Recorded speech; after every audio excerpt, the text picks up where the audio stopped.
Insurance isn't one size fits all. That's why customers have enjoyed Progressive's Name Your Price tool for years now. With the Name Your Price tool, you tell them what you want to pay, and they'll show you options that fit your budget. So whether you're picking out your first policy or just looking for something that works better for you and your family, they make it easy to see your options.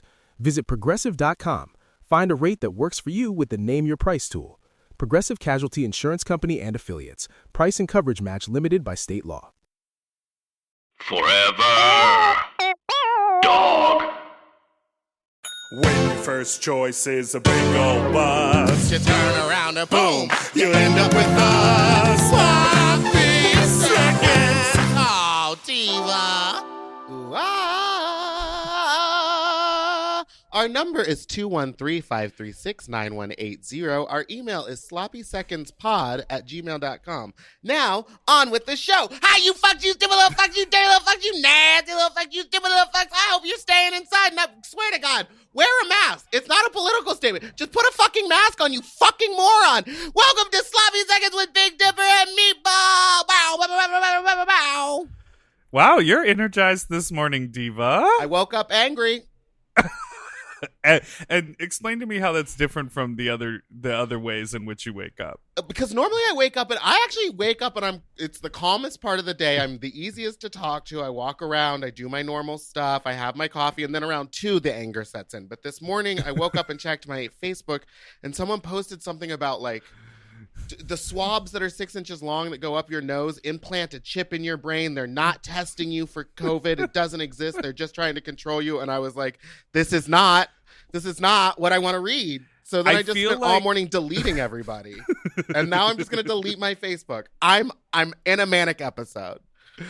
Well, you look like Blossom this morning.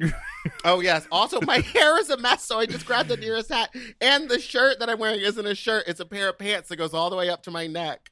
Do you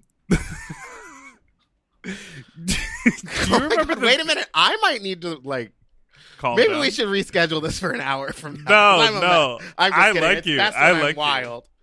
You. Can you sing the theme song to Blossom? Do you remember that? No, I never watched Blossom. I'm too bow, bow, young. bow. I feel like it was like funky. Yes. Wasn't Blossom the original, like, Clarissa Explains It All? Because I knew Clarissa Explains It All.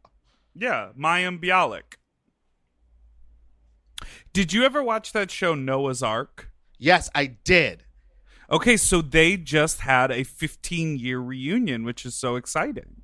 I know, and none of them aged a day. Why? Because they minded their own fucking business. They looked so good. So good. Everyone looked so good. I was like, Trey, who plays Alex's husband on the show, looked younger than he did when they did the show. It was incredible. Anyways, this show, Noah's Ark, it was sort of like, it was in that moment when Sex and the City was popping. And so this was sort of like a gay black alternative to Sex and the City. It was like 4 friends who all sort of have different personality types. There's like a screenwriter and an artist, a professor. It was like gay girlfriends. Yes, exactly. Because they were all black. And which I liked. And they had 2 seasons, like 2005, 2006. And then they just did a 15-year anniversary that you can watch on YouTube. And it was great. I really enjoyed it. Yeah, go watch it. It was great. It was a great show when it was out. It was like Queer as Folk, but like fun and American. Fun and America. Well, speaking of fun and American. Do you want to talk about the Bear World Magazine house party that's going to be on July 25th and that you're hosting it? Oh, yeah. So, well, this is global. I was actually making a joke about our guest today, who is our first international guest. Yeah. But before we'll keep you guessing and waiting. Why don't you plug this Bear World thing real quick? Well, you're also performing in it. Oh, right. I love bears. Bear World Magazine is having a digital stream on Twitch. They're calling it the Bear World Magazine House Party. It's happening July 25th. And I'm hosting it, and it's got a ton of great people. Lucy Stool from Chicago's doing it. DDM, who's a rapper from Baltimore. Meatball, DJ Matteo Sagatti is also doing a set, and we're raising money for an organization called For the Girls, which is spelled GWORLS. But I love this organization because they literally collect money, and then for Black trans folks who need money for safe travel, medical supplies, rent, any sort of healthcare, they just fill out a Google form and apply for it, and the money goes directly to individuals to help with day-to-day costs, which I think is just like, That's you know, when incredible. you send a fucking donation to the ACLU, yeah, it's important because the ACLU passes like major legislation that has like sweeping national implications. Yeah, but you like, can't like track that money. It like goes to Exactly. paying people that work there. It's like your donation is helping an organization be able to stay afloat. Yeah, exactly. Instead So of anyways, anyway. I'll be posting about that. We'll talk about it again on the podcast, but that's happening on July 25th. It'll happen on Twitch, but you can find out more information at bearworldmag.com/digitalbearjuly. And spoiler, you get to see Meatball naked if you watch the show. Ooh, ah. But let's move on to our guest, please. Will you give her an Okay. introduction? We have an international entertaintress in the house. Our first, so I'm very excited. I've been on tour with them once, and then we hung out at DragCon UK together. It's Victoria's Secret from Dublin, Ireland. Hello, ladies. Cynnes Tortu from Ireland, which means how are you in Gaelic. I mean, look at me teaching you all some Irish straight away. Okay. That's incredible. Can I just talk about my personal ignorance? Do people speak Gaelic like casually, or is it more of like a traditional language like Latin or like Yiddish? I know some So people we- speak Yiddish, but Yeah, we're forced to learn it in school, so we have no choice. But it doesn't mean, I mean, you can be in a classroom all day and learn absolutely nothing, which is Yeah. what most of us did. But I know how to say, can I go to the toilet? So, which is Anwyl Cadagum Dulgadi and Lehrus Moshe de Hully. I used to work in a supermarket where I had to make the announcements in Irish. So I know how to say like chicken is half price today in Irish. Really random shit like that. Oh my God. Wow. Wait, when did you work in a supermarket? Oh, I've had many lives. But when I was like 15 and I was the queen of the customer service desk because you got to make all the announcements. So you'd be there, you go bing bong, you know, like clean up on aisle 3. And yeah, so that was when I was like 15 or 16. That was She's like an me when I was announcement in girl. junior high. I was like, I'm gonna be on the TV announcements. Like that's what I'm gonna do because every morning someone has to look at me on camera. what hair did you wear? I kept it close and cropped. My parents didn't know what to do with curly hair. So wait, what is the vibe? You before we started recording, you were talking a little bit, but like, what is the vibe? Is the vibe in Ireland different from the general vibe in the UK or in Europe? Are all the sort of countries sort of doing their own thing? Like, what's going on over there as far as COVID? I suppose, firstly, we definitely were taking it far more seriously than the UK were straight away because we were closing down and the UK were still like, woo, come on, let's party, girl. Like, we're going to the club. Whereas I did every single gig up until the time we closed down because I was like, I don't know when the next paycheck is coming and I'm going to take every single euro from whoever will give me that money.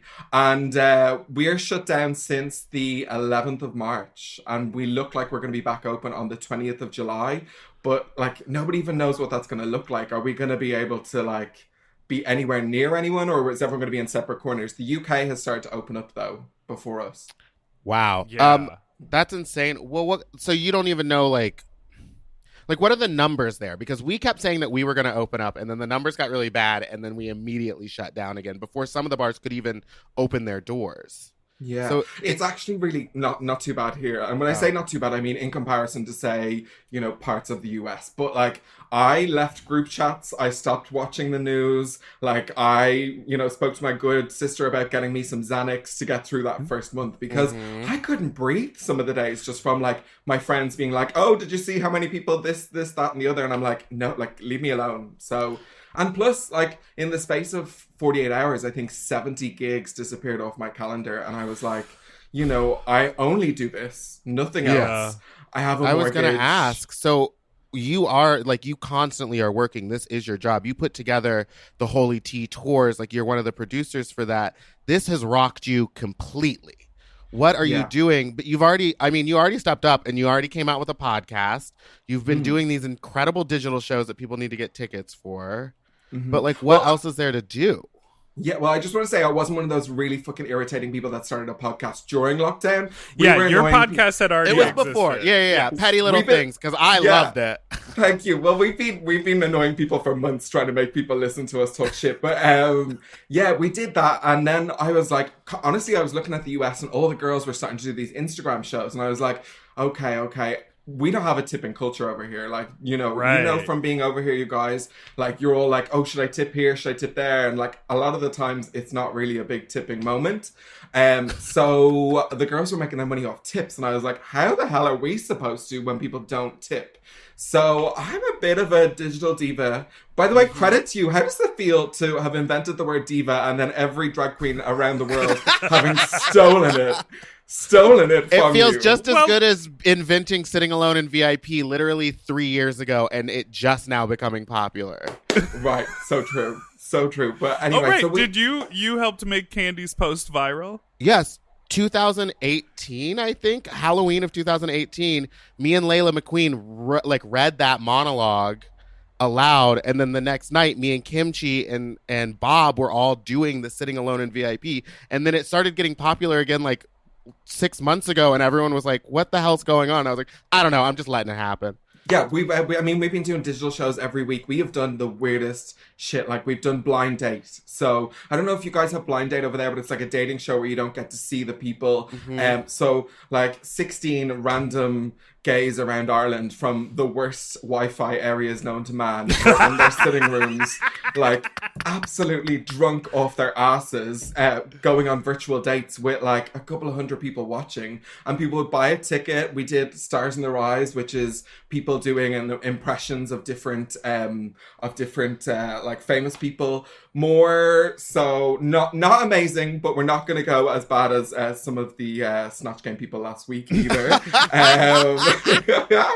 And then we did a drag pageant for 7 weeks, and we gave €1,000 away, and people did wild shit for €1,000. I mean, fire extinguishers in their homes were going off. Like, everyone's parents were getting involved. It was God. Yeah, it was a bit wild, but it was fun. Wait, but didn't you also hold like a fake Eurovision or something? Yeah! Do you know what Eurovision is? Yeah, I know what Eurovision is. Okay. Yeah. But explain it, because I'm sure a lot of people don't. Well, it's basically, for gays in Europe, it's the World Cup or the Olympics, but for gays. So it's like the campus music that's entered from all around Europe. Like, I think there's about 28 countries involved. They all submit a song and they do these crazy performances, and then someone is like crowned the winner. So it's basically a drag pageant, but, you know, organized by straight people.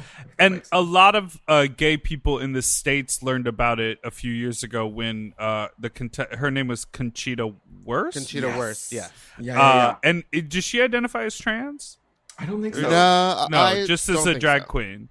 Mm-hmm. Okay, got it. Yeah, but, the bearded queen who sang, etc. Yes. Et Dan International, though, she won, and she identifies as trans. She's from Israel. So there's been gays have been a huge part of it, and it got cancelled this year because of Davina De Campo couldn't perform. Wait, because who? Wait, sorry, not her. Wait, sorry. Davina Divine. Wait. Yeah. Oh, there's a lot of Davinas. Yeah, who are you being shady to? I wasn't being shady. To Petty Little Things, your partner in crime, because didn't she try to submit a song to Eurovision or something? Or is that like a long-running joke that I don't get? No, she wailed into a track for 3 minutes and entered it in. I actually love the song, but for mainly lots of different reasons. And she didn't get picked to go through, but that was a couple of years back. A lot of drag queens have gone for it. Yeah, Courtney Act did one, right? What? Yeah, she came second to represent Australia, and that was a banger of a song. But the girl who won for Australia, they stuck her on a 12-foot stick from the ground and threw her around from left to right. So, like, she was clearly going to win. Do you know what I mean? Straight away. Isn't that, like I mean, Pink that's style. kind of the vibe, right? Like, it is a songwriting contest, but also at the end of the day, it comes down to, like, who's your creative director, who's on your production team, who's putting together the spectacle, because once it gets time for television, it's like, it's the full package. It's not just the song. Yeah. It is No, the it's a drag huge performance of your life, basically. There you go. I love that. Wait, so I also have another question about I remember when things first got into lockdown, on your Instagram story, you were like really on the search for some vodka. And you were trying to sort of like hunt down, what is the liquor store situation in Ireland? Because I never understand, like, the government owns it, or there's something called an off license. Like, I just, in here you can go to the fucking 7-Eleven and just like get liquor. Or just get it In the delivered. States. Yeah, exactly. Or just get it delivered. Yeah, well, I mean, we use them a lot. We visit them frequently, if not daily. Do you know what? It was literally a case of no one was supposed to be really leaving their houses, and I live on my own, so like the only person I could potentially fight with was myself. And to fight with myself, I needed an extensive amount of vodka to really, really, get annoyed with myself. So I think those first 2-3 weeks, girl, I drank that off license dry. I was going every day to get ice, to the point that I bought an ice machine for my apartment because I couldn't take the shame. I couldn't take the shame anymore of going to the off license and being like, hey, girl, it's me, just need another bag of ice. But yeah, eventually things were like a little bit more free. But one of the days I was a bit drunk buying the vodka, and maybe this is what you saw. I dropped a full bottle outside the liquor store. So yeah. Lockdown was rough on us. Yeah. Wait, no, but literally, what does that mean when you say off license? Because we just don't have that here. It's a liquor store, so they only sell alcohol, but that's it. But why is it called off license? Like, what is the license and why is it off?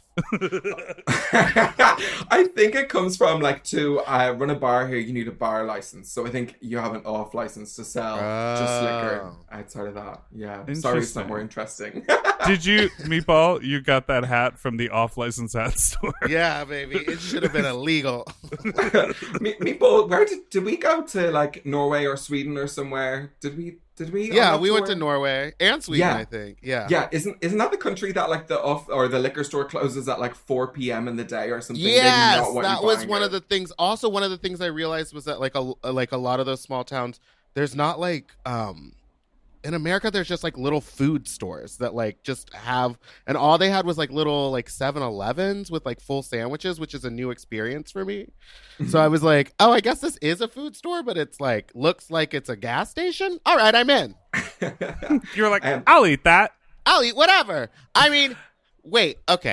Let's keep asking you questions about your quarantine issues before we get to the crazy, you having to like control drag queens. No, let's talk about you controlling drag queens. I'm not into controlling. It. That sounds bad, but like, how do you wrangle someone like Monique Hart on a tour bus? She is a free spirit. Or Morgan McMichaels, who was literally just going on vacations in the middle of that tour with us. Okay. So I firstly, I'm very good at reading a room, if that makes sense. I pride myself on reading a room. And I've worked with a lot of crazy bitches. And I just don't mean drag queens. I mean, just bar owners, different promoters, stuff like that. So I'm kind of like end up always being mom, if that makes sense. Like if someone's hungry, I can kind of sense it.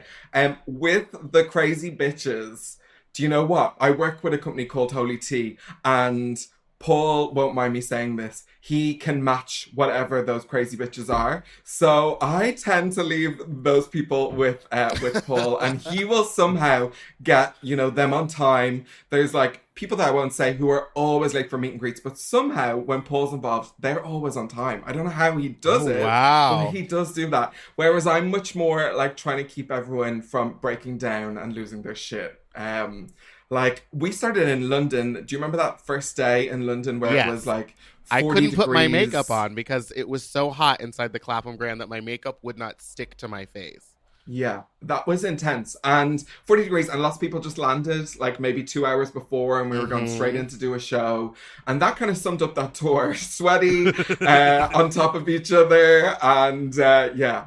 Well, I also think it's interesting because you are a promoter and a part, like you produce these shows along with Paul and the team at Holy Tea, but also you are a performer. You perform in all the shows. So not only do you have the responsibility of like logistics, but then you sit there and you get fully up in geesh and then go out there and turn the party, and you're cinched and wigged and glued and taped, and you have the whole thing. So you see it from both sides. But I remember, like, because when we did the Race Chaser tour with you, I remember really feeling like I could come to you with like the mom type requests. Like, I forget where we were, but I was like, where's there food around here? I was like, where's the air conditioning? Like, where can we, and you always had a great answer, which was really helpful. But I can only imagine that was a small tour too, because that was just the two of them and us. Yeah. And when I was on tour with you, there was like, what, 10 of us, 8 of us? It was a big one, and it was a lot of personalities. It was a strong personality after strong personality, and the fact that y'all were able to wrangle us and get us to every location, and everyone ended up happy. Yeah, for that one girl strong was great. I love how you're using the word strong personalities. What a lovely lady you are. Just kidding. We all have days when we want to eat well, but just don't have the time or the energy to plan, shop, and cook. That's exactly where Factor comes in. They deliver fully prepared meals designed by dietitians and crafted by chefs right to your door. With Factor, you can stay on track with your nutrition goals, whether that's high protein, balanced meals, or overall wellness, without any extra effort. The meals are fresh, never frozen, and ready in just 2 minutes, which makes it easy to fit into your routine. I love coming home after a long day and having a tasty and filling Factor meal. It's waiting for me, and I don't have to worry about shopping. It's quick and easy, and one less thing I need to think about when I get home. I'm feral for fish right now, and I always get my fix with Factor. I recently had their scampi-styled shrimp and salmon, and let me tell you, it did not disappoint. So get Factor today and start enjoying delicious and nutritious meals. Head to factormeals.com/sloppyseconds50 off and use code sloppyseconds50 off to get 50% off and free daily greens per box with new subscription only, while supplies last until September 27th, 26. See website for more details. That's factormeals.com/sloppyseconds50, like the number, off. Sloppy Seconds 50 off. Do you want to improve your sleep? Well, listen up and get a Helix. Whether you sleep on your side, your back, your stomach, Helix makes premium mattresses that are designed to fit your specific sleep style. Now that it's spring, why not upgrade your sleep game and get a Helix mattress? And you know what? What? I can guarantee you that they have a mattress for you with over 20 different styles and models for you to sleep on. I love sleep. I can't get enough of it. And I love my Helix mattress.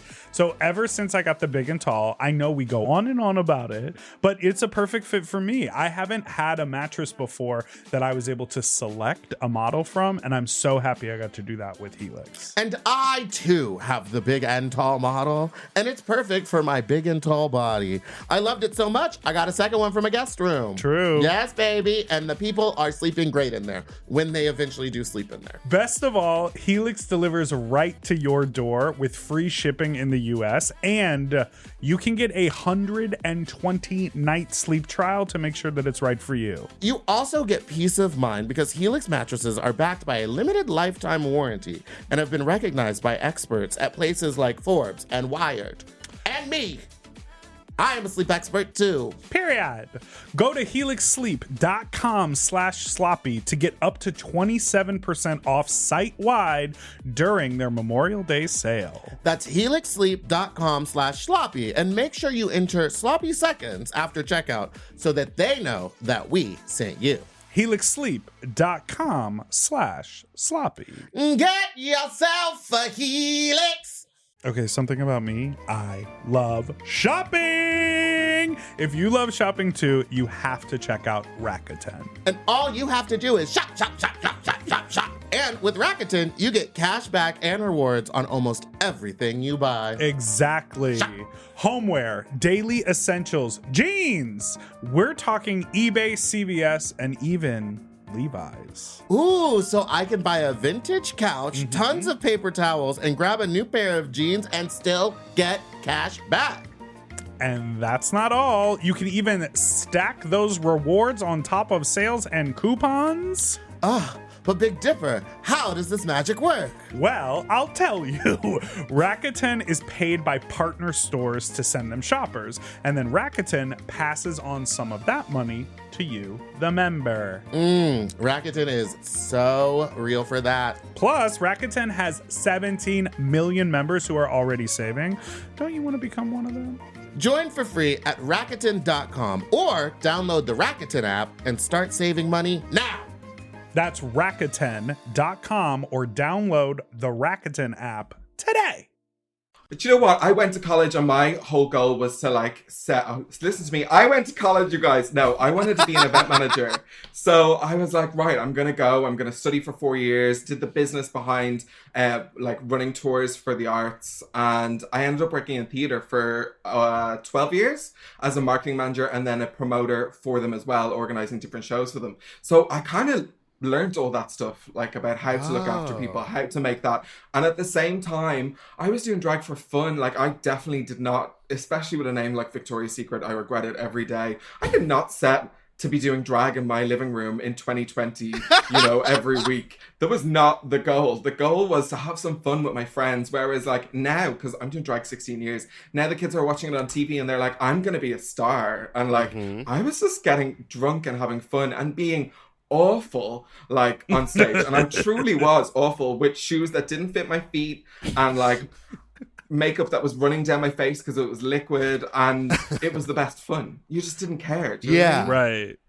Yeah, it's interesting. I mean, I think a lot of queens who've been doing it for a while have that same assessment where people now go, oh, I'm creative and I'm good at makeup and I see this as a viable career path to becoming a star, whereas like, that wasn't the case 10 years ago. Yeah. But I also feel like this whole COVID thing has really thrown a wrench into people like that's plan, because it kind of also goes to show it's like, all right, so you were able to do makeup, you could barely or you could perform in a bar or whatever, but like now it's time that you have to like actually do something that's fun and entertaining on a camera. Can you do it? And a lot of people are like faltering, like they can't, the creativity doesn't go beyond an image. Yeah. Or there's kids that couldn't perform on a stage but are really talented with iMovie. Yes. And I'm like, oh, where did you pop out of? Because you've been painting on lovely brows that look alike for the last 5 years, but all of a sudden you're an entertainer now too. I think that's been wild. We had 50 different drag queens enter our pageant, and like half of them I'd never heard of before. I was like, where did they come from? Ireland has 4 million people. Like, how are we populating so many drag queens so quickly? Yeah, but I don't know. I feel that I've done the goddamn thing. Like, digital, I need it to end. I need the bars to be back open. I need to be back in heels because we have wooden floors in my apartment, and the noise of wooden floors in your heels just sounds gross on camera too. So are you just sock-footed? Two-stepping in your apartment. You summed up my dance moves. Oh my God, you've seen That's the not two-stepping. no. You're dancing. You run all over that stage. I've seen you perform. You can clear a stage. Her hair is so big, she's got to do those big arm movements to sort of gesticulate outside of it. Clear a stage and clear an audience, right? Yeah. I heard so many of your stories, by the way, from the tour, so I feel like it would be really good to fill in the blanks of the information that you didn't share on the pod. Selectively left out. Well, okay. Dipper has name checked someone in our thing, because I've told a story a while ago on our live show where I didn't say names. No, you said the name. We just bleeped it in post. Exactly. I didn't say the name, and she will never find out about it, except for the fact that Dipper sent it straight to the person who I was talking about and was like, oh, yeah, I texted her, and I said, we told your tea on the pod. Meatball's telling the tea. Was this related? Yes. Yeah, we're talking about getting stuck in a K-hole in the basement. Mark it well. We're not saying it. Oh, my God. I do really enjoy and actually watching you two but get really close on tour was so cute as well. Yeah. But when she parties, she really goes and parties. That's the fun thing. She's harder than I do, and no one would believe me. And that's the tea on that. Wait, so what was Meatball, your favorite did you experience with no, me I'm on the talking. tour? Okay. No, answer Meatball's question. What was your favorite experience with her on the tour? With you, girl. Yeah, you, with Meatball. Okay, so for sure, because I don't like eating just before getting in drag. So by the time you were doing your McDonald's number, I was always getting a bit peckish at that time of the night. So I was just hoping some of those burgers landed on stage so I could have a little snack at the side of the stage. Favorite part of it, honestly, I just remember it being so sweaty. So it was not the easiest tour, and there was a lot of us on top of each other. I think, do you know what it is? I know what it is. Detox. She's always such a great vibe to be around. She's been there. She's done it. She knows everything that could possibly go wrong. And if it goes wrong, she doesn't go, mental. She knows how to fix it often. I really enjoyed being around her for like a long period of time. At the end of it, and she's still one of the ones that texts me the most constantly, like calling me, asking me how I'm up, like what I'm up to and stuff. Like she was the mother of that tour. She would make sure that everything backstage was running okay. If people were freaking out, she would just like talk to them. And I was just like, wow, you don't have to involve yourself in anything, and yet you are, and it's helping. Yeah, she's unflappable, like absolutely unflappable, which I love that. I thought the mix was really good as well. Everyone was doing crazy different things. Vanjie was on the tour, although she had to leave, didn't she, before the last show? I don't know that she had to leave. That's not what I heard, that she had to leave. No, yeah, something happened to her, so she left. So things happened. Wait, okay. Meatball, did you post this on your Instagram story of a drag queen performing at moving a plastic... That was apparently one of the Wests. So it looked like Virginia West. It did. Like okay, so Nina's mom. Let me explain what happened. So I guess now the bars are open in a place, and so in order to perform, the queens need to be in a zoo. So they have these plexiglass pieces up on rolling hanging racks, like zip tied to it, so that you can be behind it and move it around and roll it around, but the glass is in between you and the other person. But she had on plastic, or like those silicone gloves, whatever they're called, latex gloves, but she glued nails onto them. I wanted to see if I could show the video, if it's still up. Here's my thing. If bars open up again, I'm okay with it being like the red light district. The drag queens are on a stage behind a plexiglass zoo, and there's full aircon back there and fans blowing at us. So there's circulation back there. And if you want a tip, you can walk up and you could slide it through a little slot in the plexiglass, and I'll take it right through that money, that hole. Do you enjoy mingling with people in drag? Because once I'm like done on stage, I like to get straight out of it. Like I enjoy mingling with them before the show. Like if I'm fresh faced and I have a big wig on, I'll go walk around and talk to people and do all that. But after a show, the first thing I want to do is get out of makeup. Yeah. Absolutely. Have you found that you're doing your makeup much faster now because you just have to do it at home? And there's I'm not a makeup artist, like, at first. Like, I've had a very, very rough road with makeup to start with. So, like, my eyebrows, I mean, I'm going to send you a picture after this, have really, they need their own book because they've told many stories, they've lived many lives. All of them have been very ugly. And now I'm just kind of okay with them. But, no, at first I was like, I'm going to learn how to style hair. I'm going to learn how to do different eye looks. And that lasted 3 days. And then I moved on and realized I'm just going to do the same thing as I've always been doing. So yeah, I think I can get ready in like 45 minutes, whereas I've never gotten ready in like less than an hour and 20 before that. But the nice thing is you don't have to tuck. You can put on a jumpsuit for a start because like you're only doing one number. So like one pair of tights, gorgeous. I did a load of digital gigs. Ireland is the hub, by the way, for like Facebook and Google and Dropbox for the whole of Europe. So we got booked to do all these gigs from our sitting rooms for them as part of Pride Month. I wore the same smelly jumpsuit for every single gig because they were only seeing one show, and 45 minutes face, and off I went. Like, so I'm not mad at that, and my feet look like feet again. That's cute too. What do they look like when you have to wear heels and 8 layers of tights? They just look like just a little claw, just like really angry toes like, and then a knuckle on each toe. You know, very sexy. If anyone's listening at home and you know wants pictures of those, please DM me. Sexy. How much are your feet pics? I mean, right now they're going very cheap. I only want feet pics if they've got 5 layer of tights and the Capizio on top. That's what I'm looking for. The good old God. scrunched up feet pic.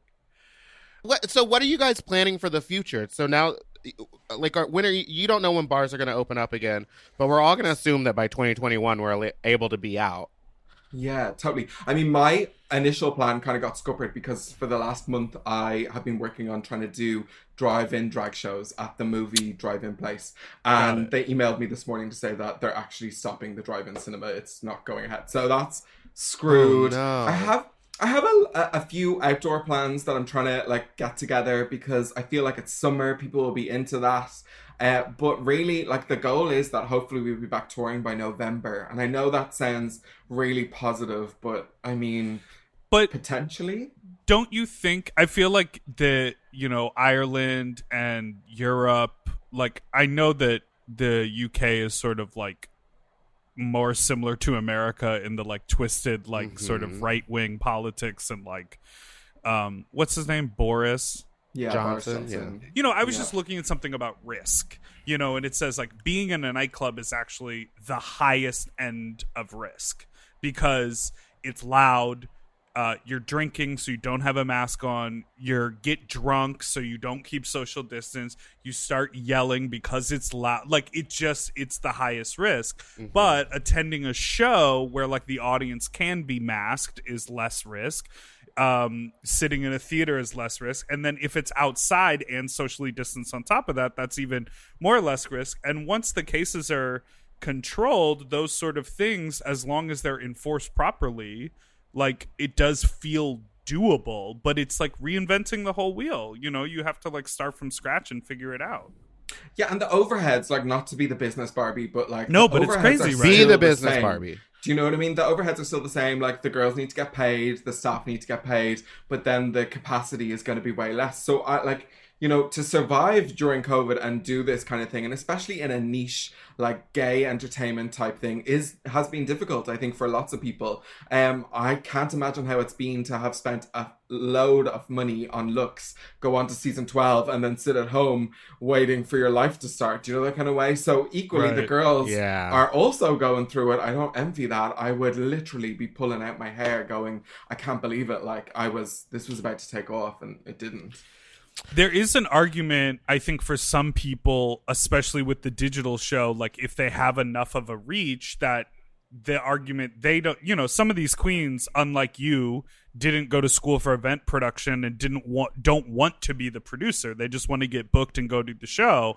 But for a digital show, when you sit in your sitting room and do your show, theoretically, you get paid more. Like if it sells out and all the money comes directly to you and all you had to do was sit there and talk at the camera for 45 minutes, like all of a sudden you get paid more. So I think it's that some people are great at iPhone editing and great at putting a digital show, but can't do the live thing. So I think some people are having like a better fit of it and other people need that interaction. And it's like a depressing thing to be like, oh, I got to log on and do another one of these shows. Yeah, but some girls can't even talk for 3 minutes, let alone 45 minutes. So, I mean, part of my favorite thing is seeing some people doing some one-woman shows, or advertising them as one-woman shows for 40 minutes. And I'm thinking, okay, I've seen that girl in action. What is that going to be for 40 minutes? Because I have no idea. Truly. And, yeah, I mean, I'm sure you saw some that were like going, woo, come see my one-woman digital show. And you're like, really? Yeah, I was like, ooh, so Stage It just gave you a chance.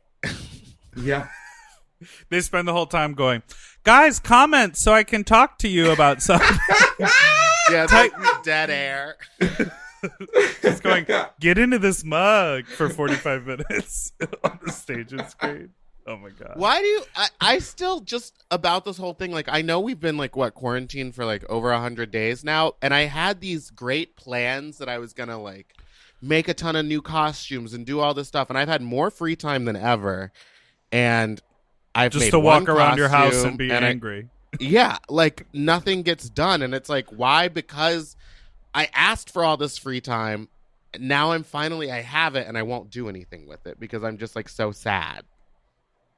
I think you've done loads. Like the kids around Dublin have been sharing your like roller skate video, which is so bloody funny. Like Oh, a lot thank of work you. goes into that. Do you know what I mean? And Yeah. it's not fun because I think as drag queens we live for that moment where you're like finished performing and you're like applause. Well, you hope for applause anyway. Sometimes it's like mild applause. Yeah. But I know that one.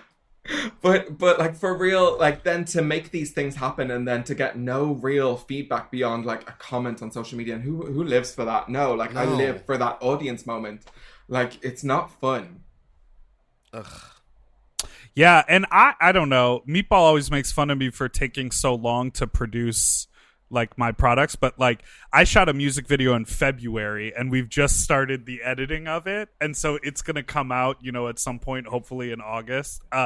And it's so interesting to me because I'm like, I have a good year when I think I've produced 3 high quality music videos in a 12-month period. I'm like, we did the whole production, then we did the edit, like and now it's like to keep up with the digital shows, it's like you need to produce 3 music videos a week.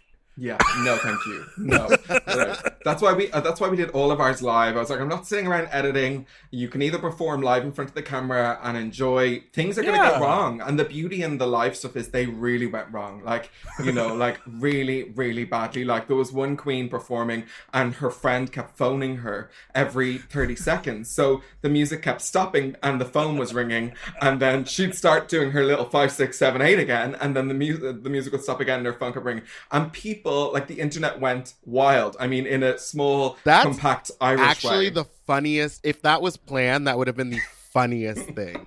That's like when drag queens do those numbers where they're driving a car and the GPS comes on and starts talking. It's like no matter how many times I've seen it, it's still funny.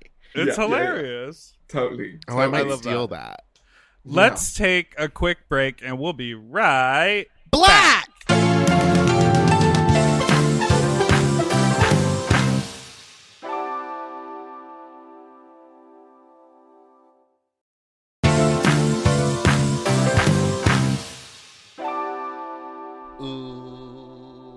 Ooh, wait. Give me Are the we supposed note. to harmonize on this? No, give me a note and I'll try to match it. Oh.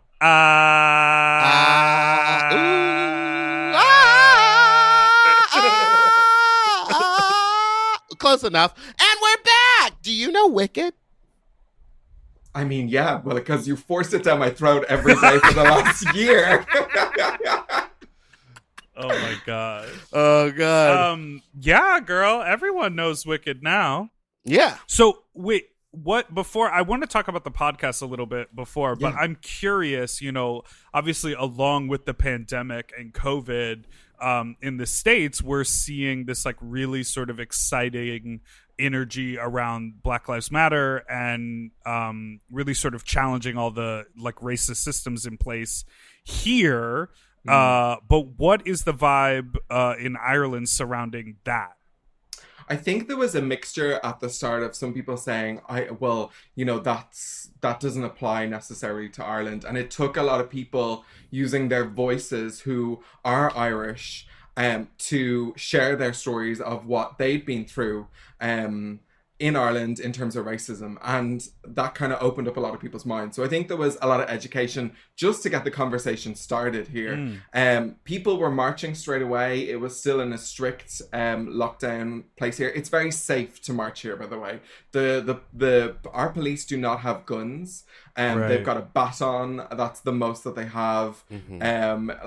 And they're people from small towns as well, but in a very calm and chilled way, as opposed to, crazy, if that makes sense. So Yeah. they didn't get in anyone's way, but a lot of people were coming for us online for marching on the streets, including like there's one well-known person in Ireland who was online going, I can't believe people are gathering in these crowds to protest this.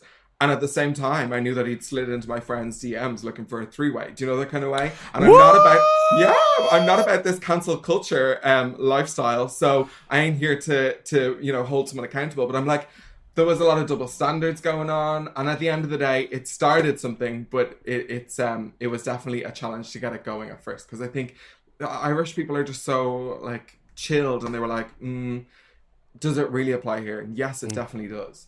Yeah. What is It's interesting. like? Yeah, Go for it. But also, it's really important that we send a message because we were able to peacefully protest, and obviously, in the US, it was dangerous in some places to do it, and just for everyone to see that we kind of had everyone's backs in another way, going, okay, well, this is happening in Ireland, and they're also making sure that the word is spread.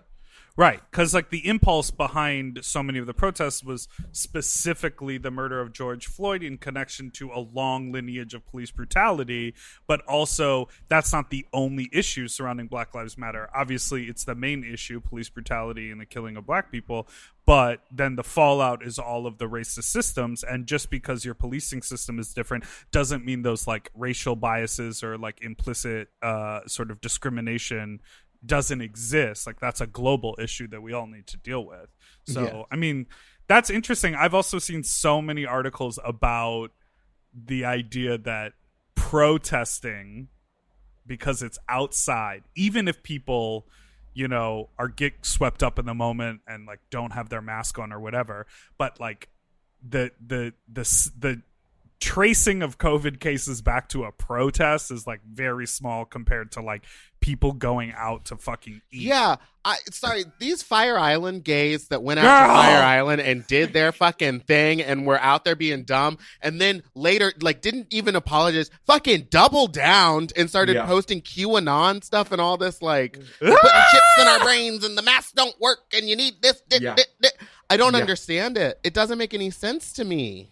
Oh, I follow Logan Hardcore. I'm not sure if you know her from New York. Yeah, she was really, holding them all accountable and sharing everything. And I was like, good for you, because, like these idiots, like on a packed beach with symptoms, like, what are you doing? Sit the fuck home. It's also crazy I will say to that me. when I was at the protests here, also everyone calls the protest riots, but I was like, when was the last time you saw a video of someone like breaking in and rioting and stealing from a store? They're not happening anymore. That was at the beginning. Secondly, none of them are in masks, and when I was at the protest, I used more hand sanitizer in that one day than I've used the entire quarantine, and people are walking around passing it out. It's clean. Like, we're not breathing on each other, so we're actually taking precautions. So to say like, oh, there's a huge group of people out there and they're all protesting, why aren't they getting in trouble? It's like, because we're being responsible. You went to Fire Island to suck a dick and do G and a bunch of drugs when you had a positive COVID test. Eat my ass. The thing that kills me about Fire Island is that is literally a gay landmark that was decimated by HIV. Mm-hmm. That was completely ravaged by AIDS. And you're telling me that 30 years later, y'all are out there acting like there's no connection to one epidemic to one virus to another. They don't like, believe that it's real. They don't think it's real. Our country is so full of dumb people. Listen, to be honest, I'm gonna put my fucking parents on blast. They were acting. They always believed in it, and they were doing everything right and staying home and doing all of it. But they didn't really care about it until 10 of their friends came down with COVID. 10? 10 of their friends. 2 of their friends out of state got it, and one of them has died. So now they're like, "Oh shit, this is real." And I'm like, "Yes, but now Texas is that far behind us. It's just now happening in Texas." So I don't want to talk about it. Anyway, what is Dublin, like what is the UK, what does over there think of America right now? Like what is the general, like what is trash, just like I thought. Because yeah, but I want to hear it from her. Yeah, tell us we're garbage. Tell it to our face. I think what we are always a bit shook about is just that instead of keeping and like going backwards in terms of like making any positive changes, it just seems to get worse and worse and worse, and that people aren't opening up and going like, okay, this is enough now. When is enough? And I think most people are thinking that he's going to get reelected in November. And I mean, then there's that whole other shit show of Kanye West announcing that he's going to run for president, and that dumb bitch retweeting it and saying that was the thing when Kim retweeted it. I was like, oh, I guess it's real. Like when Kanye put it on Twitter, I was like, nah, he puts a lot of things on Twitter. But when she retweeted it, I was like, oh, are they really trying to But do it's that? too late to register to get your name on the ballot in certain He's states. going to encourage everyone to do a write-in. But like, don't do that. Don't do that. please, if you're listening and you thought that it would be funny, don't do that. It splits the vote. We don't want Biden, but we definitely don't want fucking Kanye. So I think everyone's in awe, basically. They're not really sure what the hell is going on. And then my sister lives in New York. She came home to spend lockdown here because New York was just so crazy and like scary. And from what I hear, lots of people are just going to Miami on holidays now and like vacation, you guys say, and then coming back and spreading it again. And it's just wild. It's also crazy because when I started staying home in March, there were a lot of people that were like, okay, stay in for 2 weeks and then let's figure out our little quarantine circle and then we'll have our like friend group and then we'll do this and we'll do that. And in my mind, I was like, I'm going to stay alone until I cannot stand it. Because I know that this is going to be like a year long or like 18 months. You know, like I wouldn't be surprised if Europe sort of opens up in the fall with like more restrictions and you guys are able to do these like live shows with specific restrictions. But I can guarantee you we have fucked this up so incredibly in the States that we're going to continue to be locked out from all that travel. And like it's going to take us a long time to recover from this. And so in my mind, I was like, I'm going to stay myself in the house until I can't even deal with it anymore, and then I'm gonna start thinking about safe ways to like tiny expand, because I think people spent 3 weeks doing that and then they were like, fuck it, let's go to a cabin, let's get a vacation home, let's travel to states that are not closed down so we can do whatever we want. That was psycho to me. So does that mean, Dipper, no gentleman callers, that you're going to become a priest, that you're going to, he hasn't had sex since the very beginning. He hasn't had sex. It's have you? It's on the outline. Yeah. It's the next thing on the outline. But first, before I want to talk about your podcast, I want to plug your podcast. Petty Little Things. Let's talk about it. Petty Little Davina Divine. It's a hilarious podcast because you two hated each other for a long time. Hated. Well, I think the most bizarre thing about drag is that you can be best friends with all your sisters.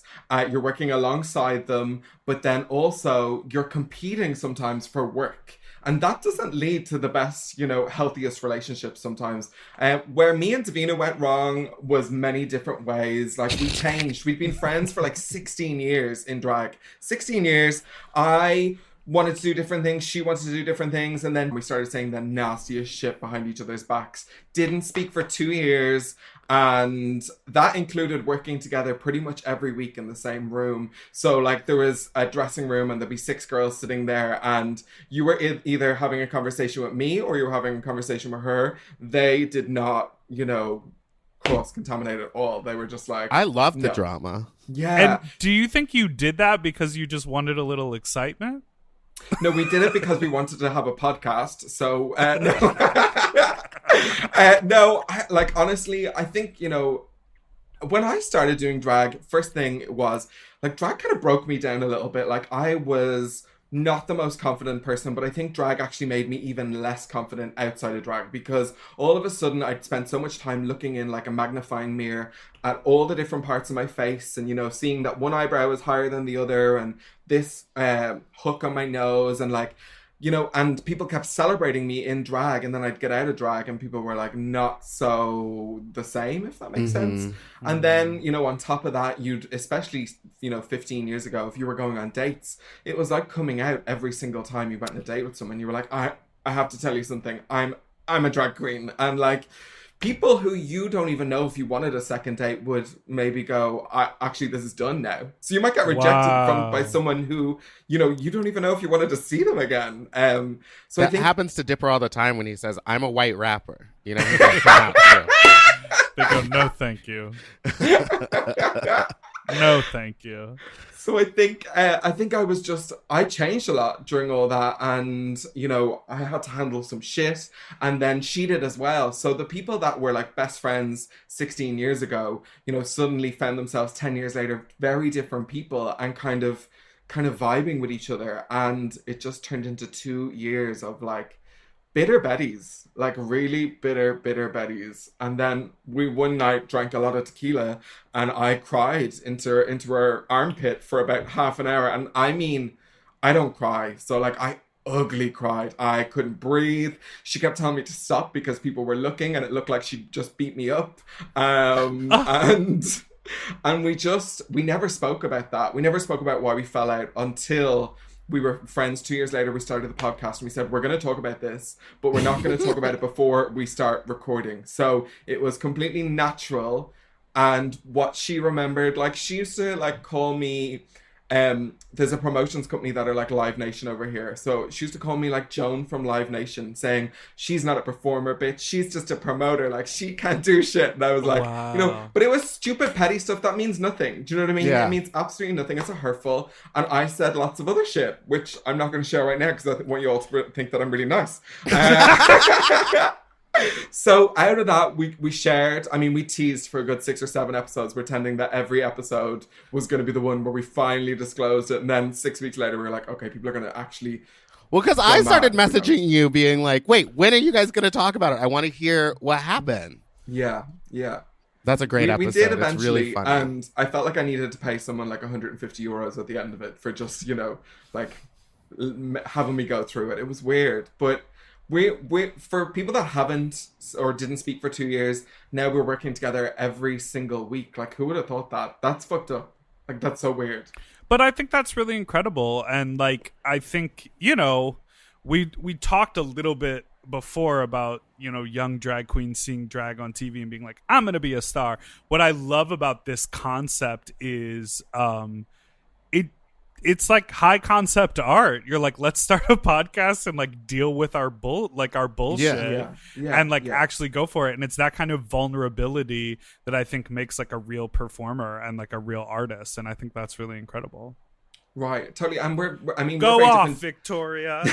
Yeah, Davina, you will never see out of drag, and that was another part of the allure of doing it. People were like, "Who the hell is Davina?" You will never see her. She arrives in drag, she goes home in drag, and she's super private. So people have never gotten that insight to it. And we're also, we would say, rotted, which means really annoyed.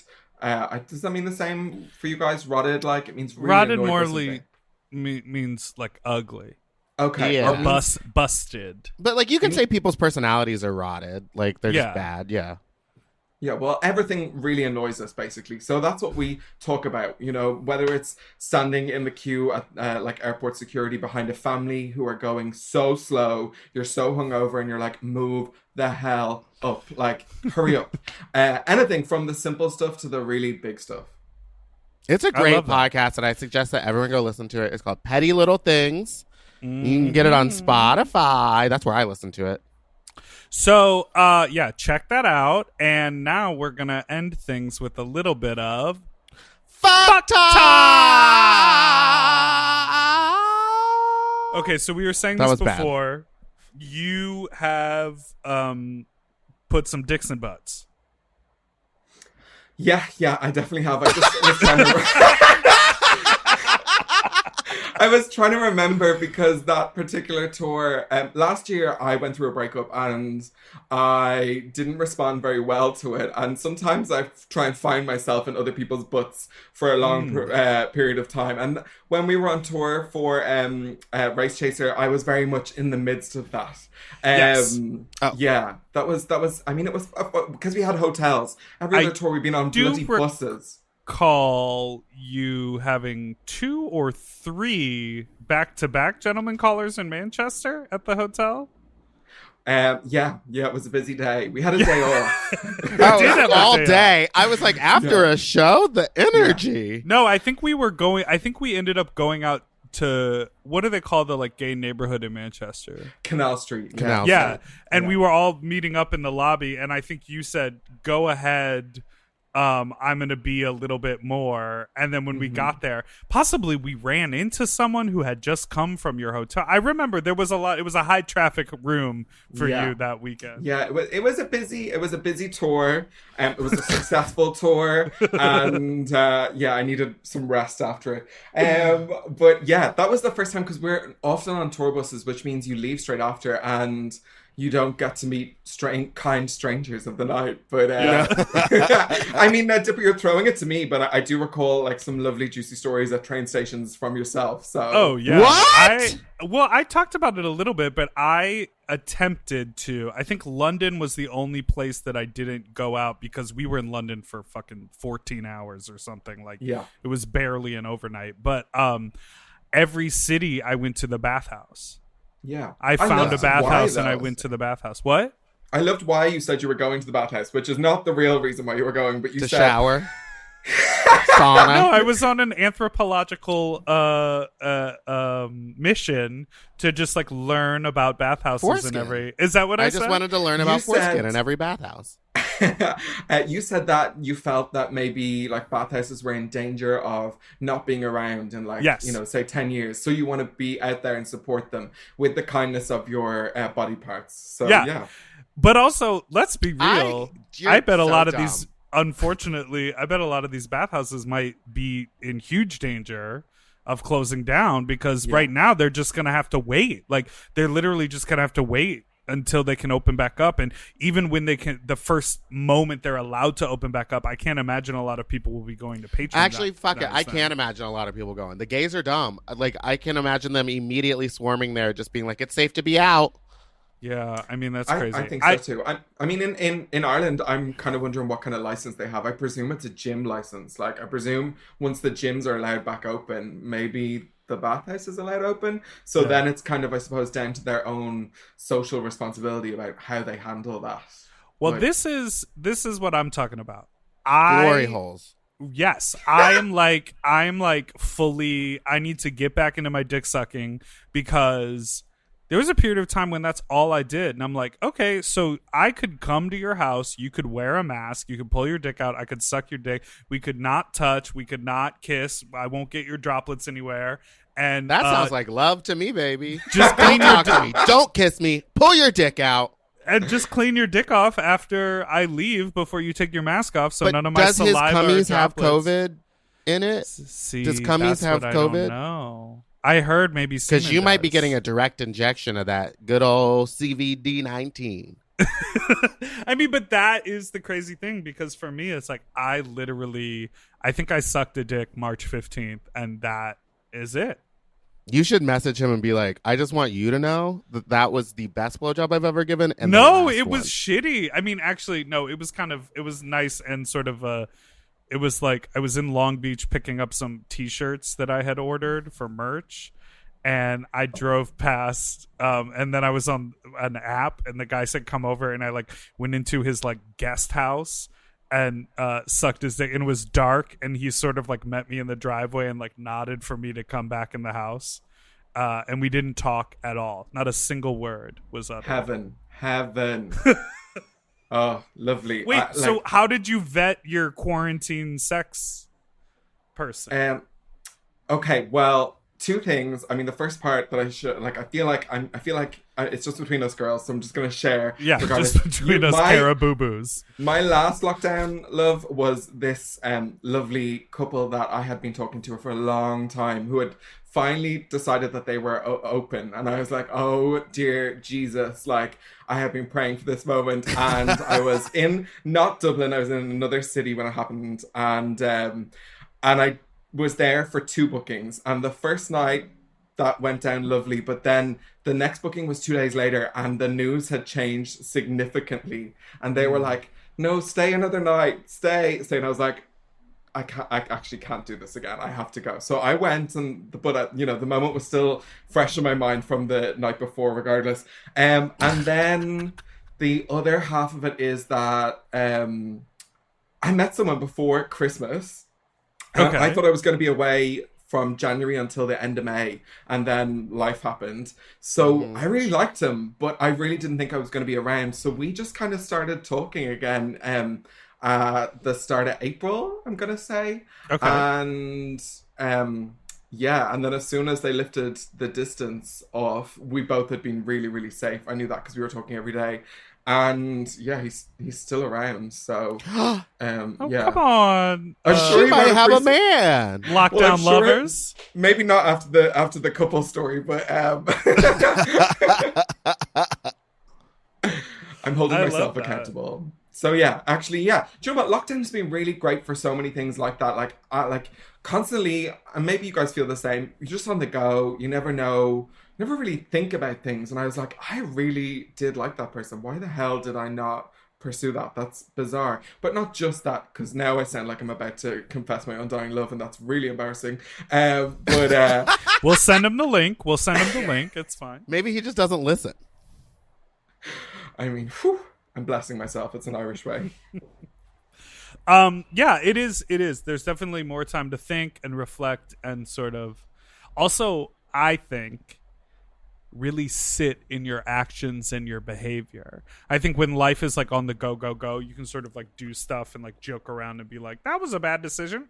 It's Wednesday now. Like, move on. Like, but like when you're just looking at yourself in the mirror and you're sitting in your own surroundings, like you really like, and I think that's like a good lesson. I put something on Twitter yesterday that was like, you know, in my mind, 2020 was going to be the level up career wise, and what I've realized is it was actually like the level up for adulthood.